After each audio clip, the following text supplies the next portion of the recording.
नमस्कार, आप देख रहे हैं बातें दिल की सीजन 3। मैं हूं आपके साथ रिचा अनिरुद्ध और बातें दिल की एक इनिशिएटिव है स्लीपवेल फाउंडेशन और संजीवनी सोसाइटी फॉर मेंटल हेल्थ का, जिसका मकसद है हमारी आपकी सबकी मेंटल और इमोशनल हेल्थ पर ध्यान देना, उससे जुड़े सभी पहलुओं पर चर्चा करना, ऐसी बातें हमको समझाना जो हम सबकी रोजमर्रा की जिंदगी में अपने अपने काम या अपनी पर्सनल लाइफ, अपने अलग अलग तनाव परेशानियों को डील करने में जो हमारे काम आ सके। आज जिस टॉपिक पर हम बात करने वाले हैं वो है रिलेशनशिप्स एट वर्क प्लेस।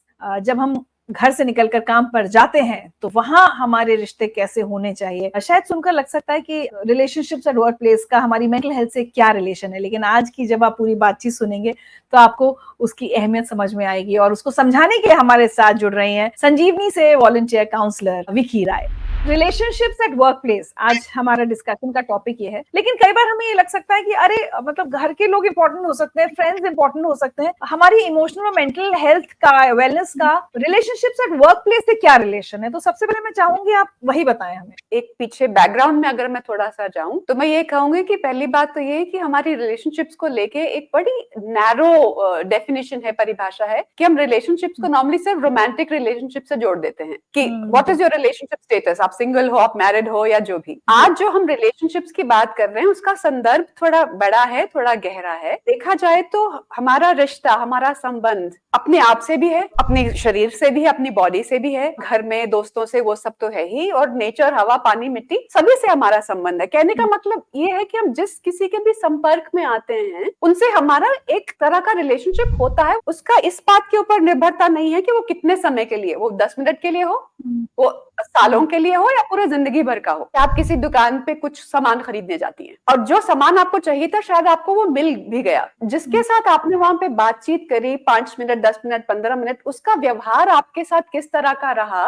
उस व्यवहार से आप बहुत कुछ आगे डिसाइड करती हैं कि मैं इस दुकान पे दोबारा जाऊंगी कि नहीं जाऊंगी। इतनी सही बात है। तो अगर नहीं जाएंगी का फैसला लिया तो जाहिर है कि जो सामान चाहिए था वो तो मिला, लेकिन कुछ और चाहिए था जो नहीं मिला। तो हो सकता है कि सामान के साथ साथ कुछ और नीड्स हैं जो हमारी संबंधों से जुड़ी होती हैं, रिलेशनशिप से जुड़ी होती हैं। तो सम्मान से मुझे सीधा सीधा ध्यान में आ रहा है सम्मान। देखा जाए तो हर एक रिश्ते में हमारी एक अपेक्षा होती है, सामने वाला हमारे साथ सम्मान से पेश आएगा, उसका व्यवहार हमारे साथ ठीक होगा। ये जितनी भी हमारी इमोशनल नीड्स हैं ये हर एक रिश्ते में है, हर एक संबंध में है, हर समय है और हर जगह है। अगर मैं थोड़ा सा इसको और इलेबोरेट करके बोलूं, जैसे मान लीजिए अप्रिसिएशन या एक्नॉलेजमेंट या वैलिडेशन या प्रशंसा हमारी, या एक सेफ्टी और सिक्योरिटी की फीलिंग, या फिर सेल्फ वर्थ या सेल्फ एस्टीम जिसको कहा जाता है, जितनी भी तमाम हमारी इमोशनल नीड्स हैं, जितना ये हमारे घर में और हमारे रिश्तों में, हमारे परिवार में, हमारे दोस्तों में वहां से जुड़ी हैं, जहां पे हम काम करते हैं वहां हमको ये सब नहीं चाहिए। शायद उतना ही चाहिए जितना कि हमें हमारी निजी जिंदगी में चाहिए। जाहिर सी बात है कि इन सब नीड्स को हमको ध्यान देना जरूरी है कि क्या है हमारी नीड्स और क्या कारण है कि हमको इन नीड्स पर ध्यान देना बहुत जरूरी है। तो आप कह रही हैं कि जितना हमारे सारे रिश्ते अपने जो पर्सनल लाइफ में होते हैं उतने ही इम्पोर्टेंट प्रोफेशनल लाइफ की जो रिलेशनशिप्स हैं उनको समझना जरूरी है हमारी मेंटल और इमोशनल वेलनेस के लिए, क्योंकि कहीं ना कहीं वो भी असर डालते हैं। ये एक हमको एक गलत फहमी रहती है कि हम अपनी लाइफ को कंपार्टमेंटलाइज करते हैं। हमारी प्रोफेशनल लाइफ अलग है, हमारी पर्सनल लाइफ अलग है। लेकिन देखा जाए तो मान लीजिए घर में अगर कुछ झगड़ा हुआ है तो वो जो मूड है आपका, वो आपके साथ आपके दफ्तर में किसी ना किसी तरीके से जाएगा। काम में अगर बहुत स्ट्रेस है, बहुत प्रेशर है, तो क्या वो स्ट्रेस और प्रेशर आप अपने घर में किसी ना किसी तरीके से लेकर आएंगे? एक ये जो कंपार्टमेंटलाइजेशन वाली गलतफहमी हम करते हैं, ऐसा पॉसिबल नहीं है हमारे लिए when it comes to our mental and emotional health. और जहां तक काम की बात है, सबसे पहले तो बहुत सिंपल सी बात है, हमारी दिन का 1/3 हिस्सा हमारा जिनके साथ हम काम करते हैं उनके साथ गुजरता है। और अगर हम 16 घंटे जगे हुए हैं तो देखा जाए तो आधा उसका हिस्सा, और कई बार आधे से बहुत ज्यादा हम काम गुजारते हैं। तो जिन लोगों के साथ हम इतना लंबा संपर्क में रहते हैं तो जाहिर है कि वहां पे हमारी इमोशनल नीड्स जुड़ी ही हुई होंगी।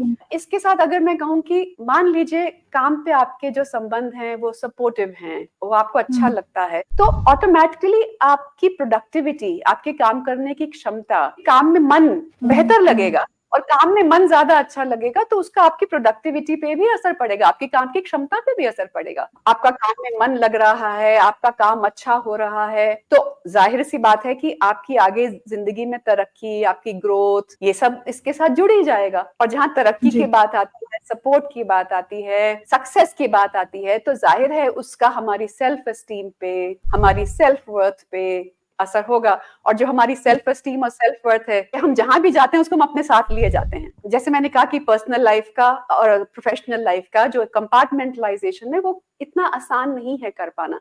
हम कहते हैं कि घर आ गए तो अब काम को भूल जाओ, या काम पे आए तो घर को भूल जाओ। वो किसी ना किसी तरीके से बैक ऑफ द माइंड में वो रहता ही है और वो असर डालता ही डालता है। तो इसलिए इसके बारे में जागरूक होना, अवेयर होना बहुत जरूरी है। एक और चीज होती है, हम कई बार अक्सर लोगों को ये कहते हुए सुनते हैं कि हम बहुत परेशान हैं क्योंकि ऑफिस में मेरे खिलाफ बहुत पॉलिटिक्स हो रही है। तो वो भी एक मुझे लगता है बहुत इंपॉर्टेंट एस्पेक्ट है वर्क स्पेस रिलेशनशिप का। ऑफिस पॉलिटिक्स भी सुना होगा और टॉक्सिक वर्क कल्चर भी सुना होगा। ऑफिस पॉलिटिक्स आफ्टर ऑल है क्या? ऑफिस पॉलिटिक्स और टॉक्सिक वर्क कल्चर देखा जाए तो रिश्तों की ही तो बात है कि हमारे संबंध किस तरह के, हम कितना सपोर्टेड फील करते हैं, हम कितना सेफ फील करते हैं। अगर वो ऑफिस पॉलिटिक्स किसी ना किसी तरह से हम उसमें अपने आप को विक्टिमाइज्ड फील करते हैं, तो वो हमारी काम करने की क्षमता पे भी असर डालता है। और हमारी काम करने की क्षमता पे असर तो डालेगा, साथ ही साथ हमारे मानसिक स्वास्थ्य और इमोशनल हेल्थ पे तो बहुत ज्यादा उसका असर होता है। जैसा कि मैंने कहा कि हर संबंध की एक बाउंड्री होती है, एक सीमा होती है, एक दायरा होता है। तो जब ये ऑफिस पॉलिटिक्स हो रही है तो और हमारे ऊपर असर कर रही है, हमको ये दिखाई देता है, तो हमको उसके साथ किस तरह से डील करना है और उसको समझना बहुत जरूरी हो जाता है। क्योंकि काम हम कितना भी अच्छा कर रहे हो, लेकिन अगर ये जो संबंध है, रिलेशनशिप्स हैं, ये अगर हमारे सही तरीके से नहीं चल रहे हैं, काम पे तो असर पड़ेगा ही पड़ेगा, हमारा काम में मन भी नहीं लगेगा। हमें प्रॉब्लम तो समझ में आ गई विकी जी, इसका सोल्यूशन, क्योंकि क्या होता है हम कई बार ऐसा आप ये सुनते हैं ना लोगों से कि वो कहते हैं कि अरे हमारा वो कोलीग जो कि बॉस से बहुत अच्छी अच्छी मीठी बातें कर लेता है तो वो तरक्की करता है, वो बॉस के गुड बुक्स में है, और मैं ऐसा नहीं कर पाता या कर पाती तो मेरे खिलाफ हमेशा पॉलिटिक्स होती है। हम में से हर कोई अलग तरह का व्यक्ति है, हम सबकी मेंटल और इमोशनल नीड्स भी अलग है। तो वर्क प्लेस पे जो बहुत सारे लोग हैं, तो फिर कैसे अपनी मेंटल और इमोशनल वेलनेस का हम ध्यान रखें ताकि ऐसा कोई हालात ना पैदा हो जिससे हमारा मानसिक स्वास्थ्य खराब हो। जब हमारी इमोशनल नीड्स और पेनफुल फीलिंग्स हमारी आती हैं, तो हम घर परिवार में तो एक अलग तरीके से उनके साथ डील कर लेते हैं। जिस तरह से अपने पिता से बात करते हैं या माँ से बात करते हैं, उस तरह से हम अपने भाई बहनों से या दोस्तों से बात नहीं करेंगे। अगर वर्क प्लेस में पेनफुल फीलिंग्स बहुत ज्यादा एक्सपीरियंस कर रहे हैं, जिसका हमारे मेंटल इमोशनल हेल्थ पे असर हो रहा है, ऐसी कुछ प्रॉब्लम्स आ रही है, पहली बात तो ये कि इनको बॉटल अप ना करें। क्योंकि अगर आप बॉटल अप करेंगे, चुप रहेंगे, दबाव में आ जाएंगे, स्ट्रेस में आ जाएंगे, तो बहुत सीधा सीधा इसका असर आपकी इमोशनल और मेंटल हेल्थ पे पड़ेगा। तो बात करना जरूरी है। बात किससे करें? सही व्यक्ति से, सही समय पर और सही तरीके से। घर में जब हम बात करते हैं तो हम कई बार बहुत ज्यादा सोचते नहीं कि हमको क्या कहना है और कैसे कहना है। दफ्तर में जब हमको बात करनी है तो हमको क्या कहना है, कौन से शब्दों का इस्तेमाल करना है, किस तरह से अपनी बात को रखना है, तो पूरा हमको अपने आप को अच्छे से प्रिपेयर करना, ऑलमोस्ट जैसे स्क्रिप्ट लिखते हैं। और स्क्रिप्ट का फायदा ये है कि जब हम एक बहुत इमोशनल स्टेट में होते हैं तो ये स्क्रिप्ट हमारी एक एंकर बन जाती है कि हम बहुत ज्यादा हिले डुले नहीं, हम बहुत ज्यादा विचलित ना हो। किस व्यक्ति से बात करनी है, किस समय पे बात करनी है, किस तरीके से बात करनी है, क्या कहना है, किन शब्दों का चयन करना है, पूरी तरह से प्रिपेयर होके जाना पड़ेगा इस बात को कहने के लिए। और यहाँ पे मैं ये भी कहूंगी कि हो सकता है कि हर एक बात हम अपने दफ्तर में आसपास के लोगों से शायद डिस्कस ना करें, शायद हमें वो सही व्यक्ति हमेशा ना मिले और यहाँ हमारे पास उस तरह की संभावना ना बन पाए। तो यहाँ पे शुरू में अगर बहुत स्ट्रेस का लेवल अभी बहुत ज्यादा नहीं बढ़ा है तो कई बार घर आके अपने दोस्तों से, अपने संबंधियों से, परिवार वालों से भी अपना स्ट्रेस शेयर करने से एक जैसे मन हल्का होता है। कोई ना कोई आपको थोड़ा सा दिलासा दे ही देता है कि ठीक है, कोई बात नहीं, ऐसा कर लो, वैसा कर लो, ठीक हो जाएगा। बेशक वो ऐसा ना भी कह पाए, बट कम से कम हमको लगता है कि कोई हमको सुनने वाला मिल गया, तो मन हल्का हो जाता है। ये तब तक है जब स्ट्रेस उस लेवल का है कि आप डील कर पा रहे हैं, आप अपने उसको हैंडल कर पा रहे हैं। लेकिन अगर उससे थोड़ा ज्यादा बढ़ा तो जैसा मैंने कहा कि अपने दफ्तर में ही ह्यूमन रिसोर्सेज हैं या आपके सीनियर हैं, तो सही व्यक्ति को ढूंढ के उस बात को अपने तरीके से सही तरीके से रखता। और यहाँ तक भी अगर बात नहीं बन पाती है, क्योंकि मेंटल इमोशनल हेल्थ पे इफेक्ट होने लगा है, एंजाइटी आ गई है, डिप्रेशन आ गया है, रात को नींद नहीं आ रही है, तो जाहिर है कि आपको किसी न काउंसलर से बात करना बहुत जरूरी है। तो काउंसलर के पास लोग सिर्फ पारिवारिक रिश्ते और पर्सनल रिलेशनशिप्स को लेके नहीं आते हैं, काउंसलर्स के पास लोग तमाम जो पेनफुल फीलिंग्स हैं मेंटल हेल्थ से जुड़ी, इमोशनल हेल्थ से जुड़ी, वो बेशक हमारे कार्य के क्षेत्र में हमारे साथ आ रही हो या हमारी पर्सनल लाइफ में हमारे साथ आ रही हो, इन सब प्रॉब्लम्स को लेके लोग बात करने के लिए काउंसलर्स के साथ आते हैं। क्या एक और बहुत बड़ा फैक्टर मेंटल हेल्थ इश्यूज पैदा होने का ये भी है कि हम अपना वर्क लाइफ बैलेंस मेंटेन नहीं कर पाते हैं? वो भी एक तरह से रिलेशनशिप और वर्क प्लेस ही है, वो मेंटेन करना नहीं आता, बैलेंस करना नहीं आता, तो हमारे मेंटल हेल्थ इश्यूज होते हैं। आजकल तो कई बार ऐसा हो गया है ऋचा कि हमने, जैसे कि अंग्रेजी में कहते हैं ना, putting all your eggs in the same basket, इतना दबाव है वर्क का और इतना अहमियत देते हैं वर्क को, काम के क्षेत्र को, कि जैसे कि हम चाहते हैं कि हमारी सारी की सारी नीड्स काम से ही पूरी हो। हम काम में कितना सक्सेसफुल हैं, कितनी हमारी तरक्की हो रही है, कितनी कौन सी पोजीशन पे हैं हम, कितना हमारा एक पावर की फीलिंग है हमको, ये सारी हमारी काम से जुड़ गई हैं। आपने सुना होगा वर्कहोलिक, तो वर्कहोलिक का मतलब ही ये है कि हमने अपने जिंदगी के बाकी तमाम पहलुओं को इग्नोर करके अपना सब कुछ सिर्फ वर्क में हमने डाल दिया है। और देखा जाए तो हमारे समाज में इसको बहुत प्रेज भी किया जाता है, बहुत पॉजिटिवली कहा जाता है कि मैं, वो तो वर्कहोलिक है, कितनी तरक्की कर ली है उसने अपनी वर्क लाइफ में। 64 ईयर ओल्ड व्यक्ति हैं, सारी उम्र उन्होंने काम किया है और सुबह उठे, काम पे गए और बहुत अच्छा लगा क्योंकि काम में बहुत सक्सेस मिला। तो शाम को घर आए, थके हुए आए, और आसपास वाले लोग भी कहते अरे वो थके हुए आए हैं, अब उनको घर की परेशानियां उनके ऊपर मत डालो, उनसे ज्यादा उनको तंग मत करो। और आए, खाना खाए, नहाए धोए और सो गए।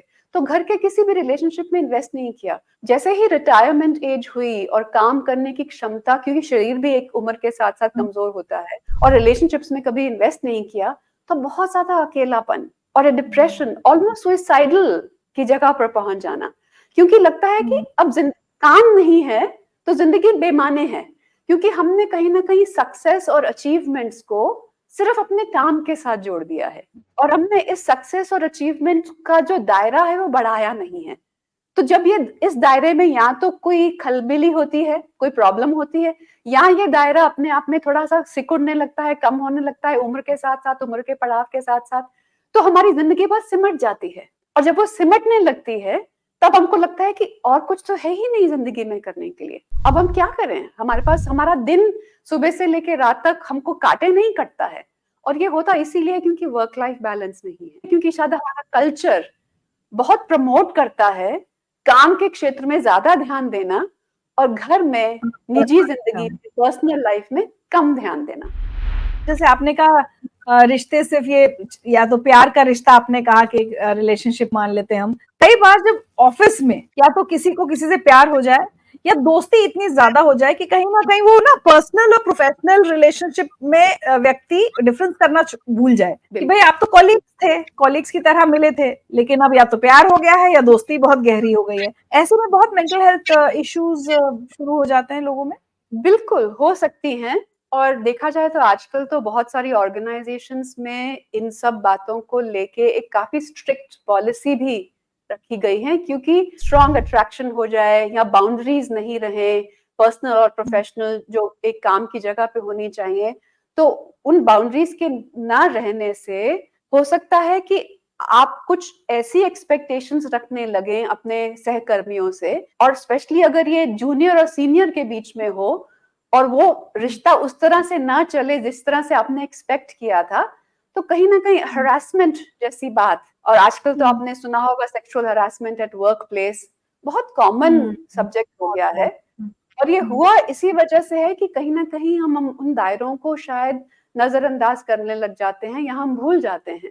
एक जूनियर और सीनियर के बीच में अगर मान लीजिए रोमांस जैसा लोगों को दिखने लगे, जूनियर को तरक्की मिल रही है, तो उनसे वो क्रेडिट भी छीन लिया जाएगा कि ये तरक्की उनके काम की वजह से नहीं है, ये तरक्की उनके रिलेशनशिप की वजह से है।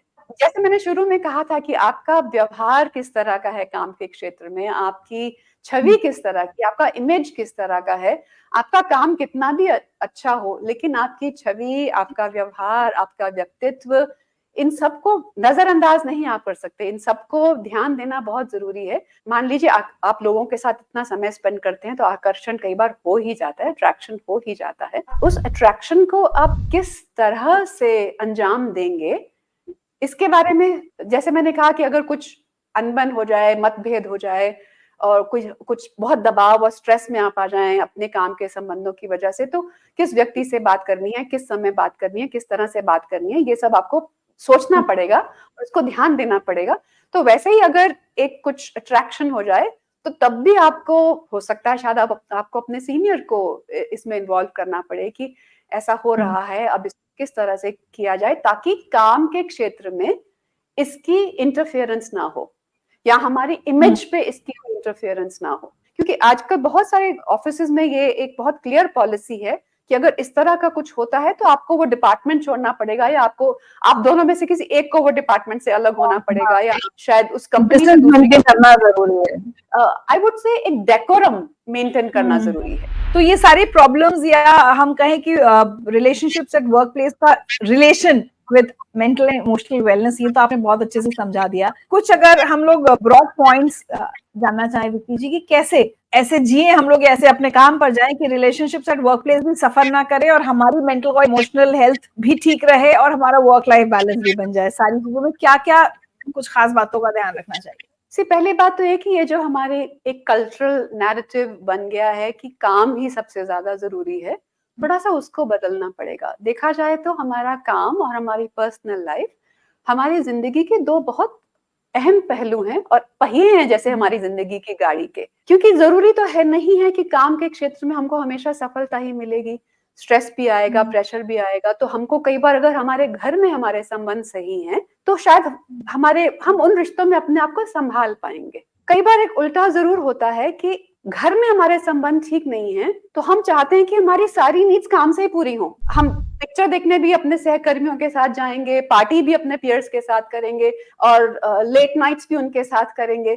और कई बार हम अपनी पर्सनल प्रॉब्लम्स भी आके अपने ऑफिस स्पेस में शेयर करना शुरू कर देते हैं। इन सब चीजों से काफी कंफ्यूजन हो सकता है आपके लिए भी और आपके साथ जो काम कर रहे हैं उनके लिए भी। और आप जो इंफॉर्मेशन शेयर कर रहे हैं या आप उनके साथ इतना समय काम में भी और काम के बाद भी स्पेंड कर रहे हैं, तो इसमें भी जो बाउंड्रीज कई बार डाइल्यूट होने का थोड़ा सा अवेयरनेस रखनी पड़ेगी कि कहीं इससे हमारे काम पे तो असर नहीं पड़ रहा। इसका एक इमीडिएटली बात यह आ जाती है कि हम, जैसे मैंने कहा था कि हम सारी एक्सपेक्टेशन, सारी आकांक्षाएं, सारी अपेक्षाएं काम पे नहीं डालें, क्योंकि वहां पे बर्नआउट, आपने जरूर ये शब्द सुना होगा। जी। क्योंकि हम सारा कुछ काम से एक्सपेक्ट कर रहे हैं, काम के अपने कोलीग्स से एक्सपेक्ट कर रहे हैं, अपने पीयर ग्रुप से एक्सपेक्ट कर रहे हैं और सारा समय हम काम में दे रहे हैं, तो एक बर्नआउट की फीलिंग इवेंचुअली कहीं ना कहीं शुरू हो जाती है।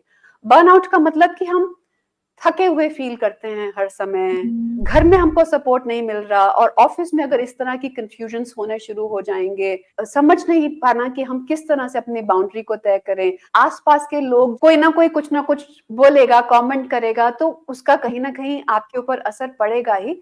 तब हो जाता है कि हम ना घर के ना घाट के वाली बात, तब ये बर्नआउट की फीलिंग शुरू होती है, क्योंकि हमने अपने जिंदगी के जो बाकी पहलू हैं उनमें इन्वेस्ट नहीं किया है। जब हम कहते हैं कि सेल्फ वर्थ और सेल्फ एस्टीम, तो हमारी सेल्फ वर्थ और सेल्फ एस्टीम अगर सिर्फ हमारे काम से जुड़ जाएगी तो उसमें भी फिर हम बहुत ज्यादा एक्सपेक्टेशंस हम काम से ही जोड़ देंगे।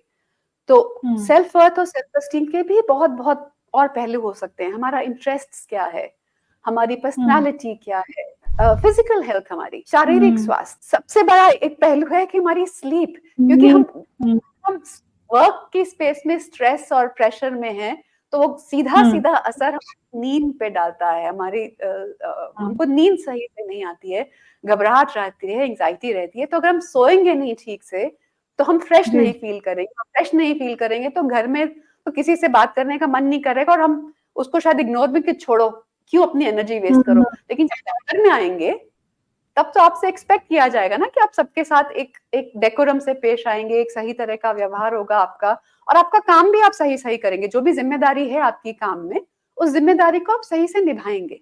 ये सब पहलू हैं काम के अलावा, जो एक्चुअली में अगर देखा जाए तो हमारे काम करने की क्षमता को बढ़ाते हैं, हमारे काम में सहयोगी होते हैं।